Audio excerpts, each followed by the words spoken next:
So traditionally, in America at least, we've had for some time now this prescribed 3 square meals a day diet, which is bullshit. It's another FDA scam, much like the food pyramid was a scam, primarily by Big Corn and other agricultural lobbyists who petition the government to say, yeah, it's really good for people to eat like 500 servings of carbs a day because we get to produce those for pennies and they buy cereal for dollars on the penny profit margin, and everybody got rich and everybody got fat. Okay, there you go. That's the history of America. Vendetta Beats production.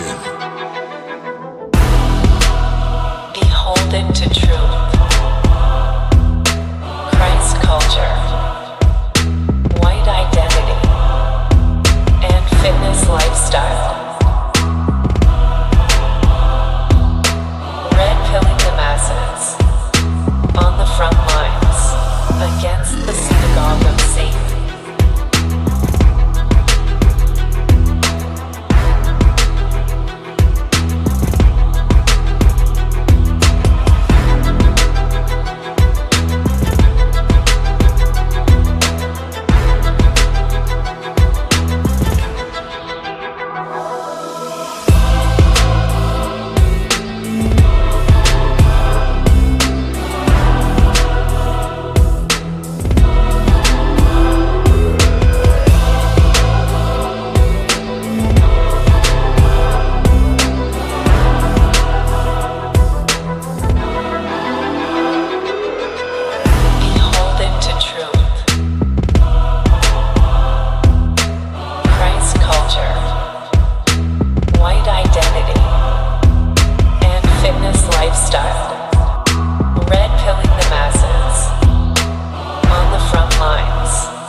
What's going on, you guys? Welcome to another happy hour here in the mobile office. I'm sitting in my car outside the gym, doing the usual things. I got my work laptop and I got my pre-workout, and just trying to even really use my lunch hour as productively as I can. That's how I like to stack my day, man. I like exponential dividends. I'm always doubling down. It's a lot, I gotta say. Somebody, pointed out in my life recently that, like, you're a very, very, very productive person. Like, you're always doing a lot. I'm like, yeah, I know. I like it that way. But anyway, I actually have to keep this pretty brief today because I only have 20% battery, and I don't know how long of a recording time that is, so I gotta be quick. I've been getting some DMs since I shared a reel on Instagram about intermittent fasting. And I didn't really expect to get so many comments about it, but several people reached out to me asking, because I added a caption on the reel.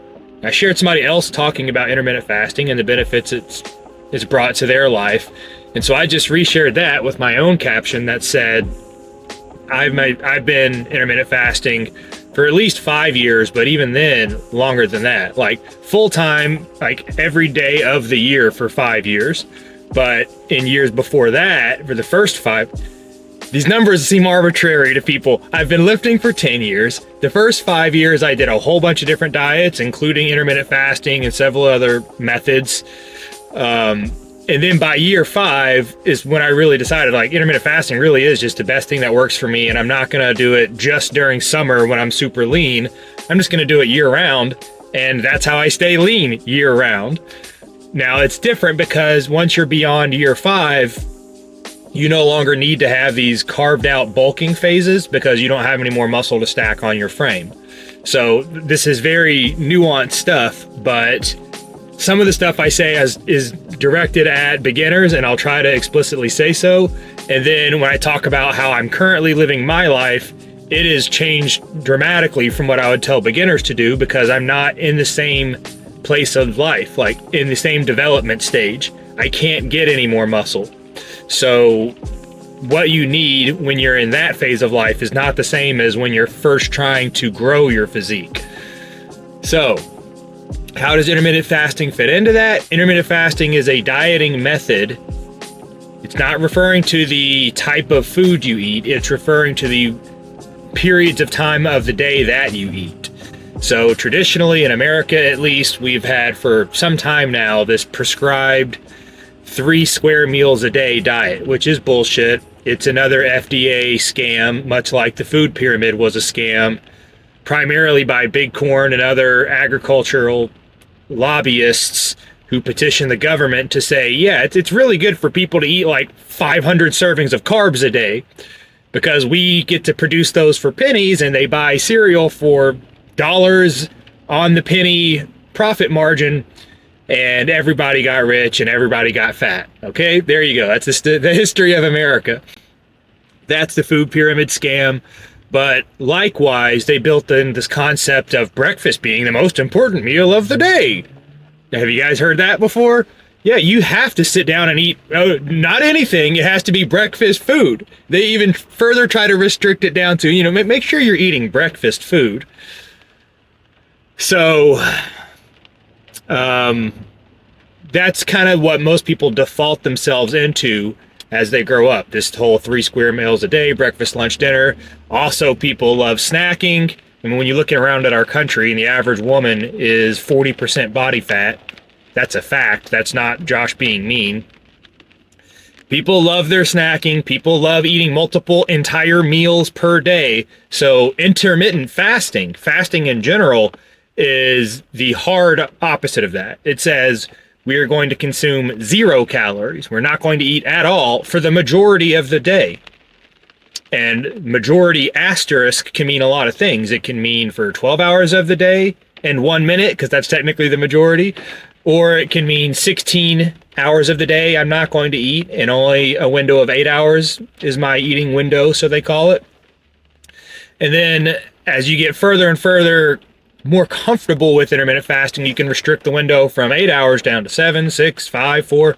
At this point in my life, I have like a 2-hour eating window every day. I eat all of the food I eat every day from like 6 p.m. to 8 p.m. And that's it. I go to bed stuffed, and I'm not hungry again until the next evening. But that is a very, very advanced achievement of intermittent fasting that has come from 5 years of using that exclusive dieting method. I didn't like bring back eating breakfast for a while or bring back eating lunch for a while. I didn't fall off the wagon, get on the wagon. This is just like how my normal life works. I don't even think of myself as going, I'm doing intermittent fasting today, or like, I don't think about my diet. This is just how my life is structured at this point, and it's been this way for years. But what it has done for me is that it eliminated the inner fat boy in me that had no dietary discipline to just say no whenever you got physically hungry. Like, you feel the physical sensation of hunger. To most people, that's a hunger cue, and they say, I should eat something. My body's telling me I'm hungry. But this is a very convoluted thing because, one, because food tastes good, like things like sugar especially, that triggers a dopamine response, a pleasurable response from eating food. Pleasurable responses, no matter what the stimuli is, whether it's drugs, sex, food, alcohol, anything, they're enjoyable and they're addictive because they're enjoyable. And so if you're bored or if you're unhappy and you're not technically needing food, your body is not in a starvation state, but you get hungry when you're sitting around bored, people will misinterpret that as a hunger cue and say, oh, well, look, hey, my body told me I'm hungry. I thought of food and that food sounded good. And you know what? I think I felt something in my stomach. Yeah, I must be hungry. I need to go through the drive-thru somewhere ASAP. So that hunger sensation, it turns out there is a mind over matter thing that happens here, where when you're in full control of your diet, meaning you have enough money to buy the food you need and the time to make it and eat it, you know you're going to be able to get all 2,000 calories or 1,500 for a woman, or if it's a muscular man, 2,500, 3,000, 4,000, how many ever your caloric needs are per day. When you're in full control of your diet, you know you're going to get those calories before you go to bed. It's not like, ooh, am I going to get a chance to eat today? I don't know. So those pangs of hunger you get throughout the day, you can ignore them in terms of a needs basis. You will never go into starvation mode so long as you're getting all the calories you need per day by bedtime every day. It doesn't matter if they're all within 1 hour before you went to bed. It doesn't matter if they're spread out across 24 hours. Your body's need for food to reuse and rebuilding your muscle back stronger after you worked out, running your functioning organs, all of that stuff, it's not looking for a constant drip of food. That's not how the body works. So you can then actually separate out the noise of fake hunger with your need for food. And you can say, even though something sounds good during the morning, during the afternoon, when other people are eating in front of you, when there's a candy bowl in front of you, all that, you know that this is something that you want but don't need. Like, it's very, very clear. You're going to get the calories that you desire tonight, and you'll get to enjoy a much bigger meal because you didn't waste calories throughout the day. But you have to be disciplined. This builds up the emotional muscle of discipline, which is one of the other amazing things about intermittent fasting and why I preach it. It's because it builds up psychological discipline to turn away what you think are impulses that are tied to necessity for life that are actually sinful. They're gluttonous.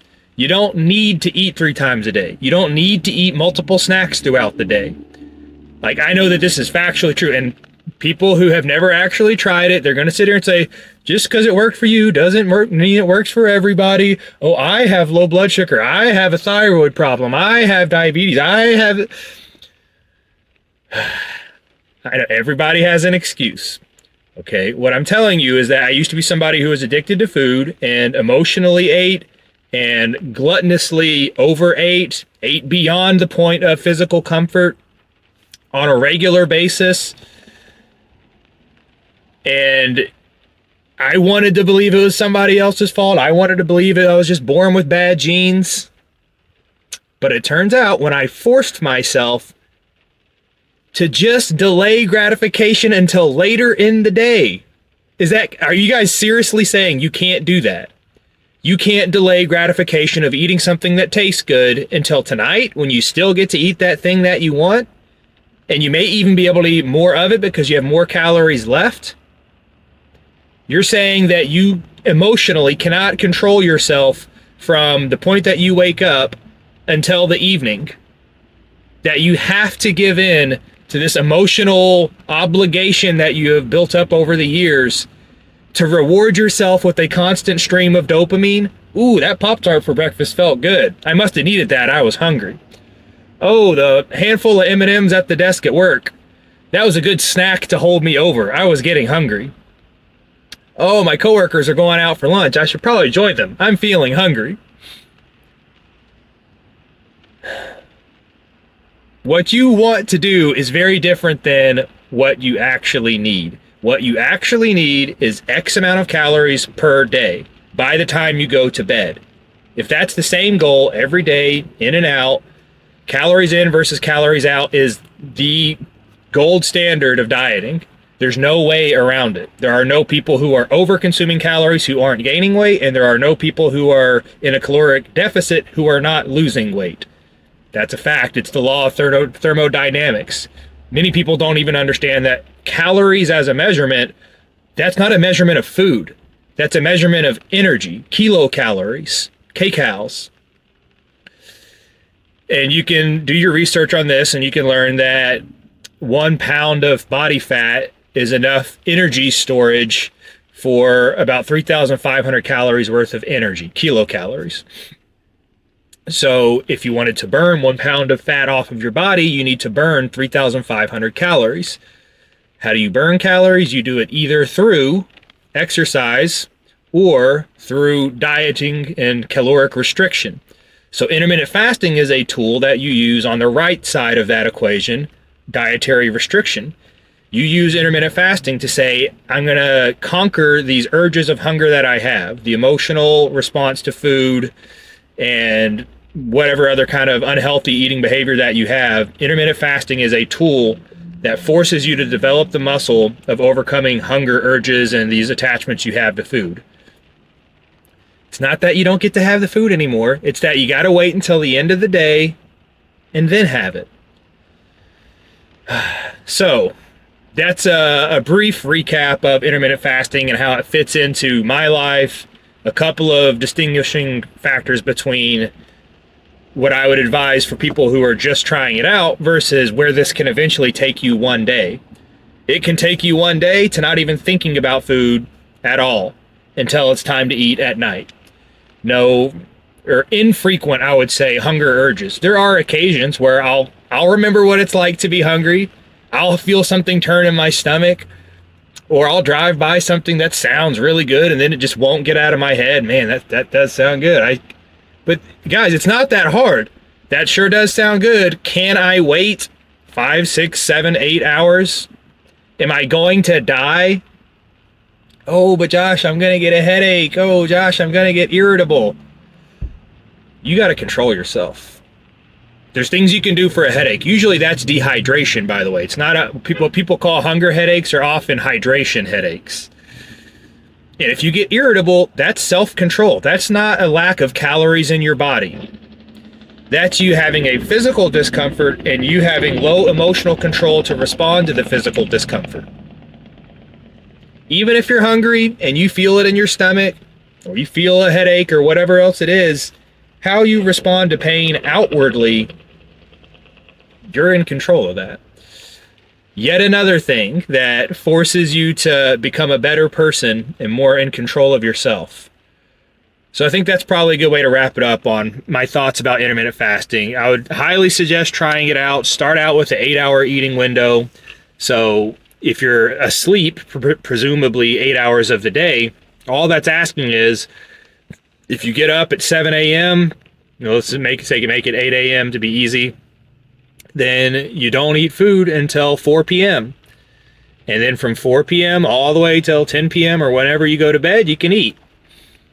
And then over time, as you get comfortable with that, you would try to shrink that window down as far as you possibly can till you get to expert mode like me, where it's like you really just sit down to eat once a day.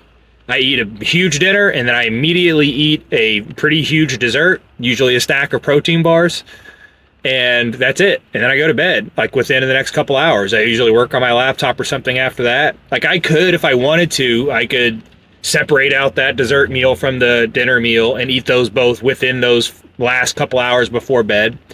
But I usually just eat them all at once. I mean, I have one giant feast per day and that's it.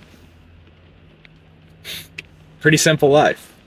All right, guys, hopefully that's helpful. Let me know what you think.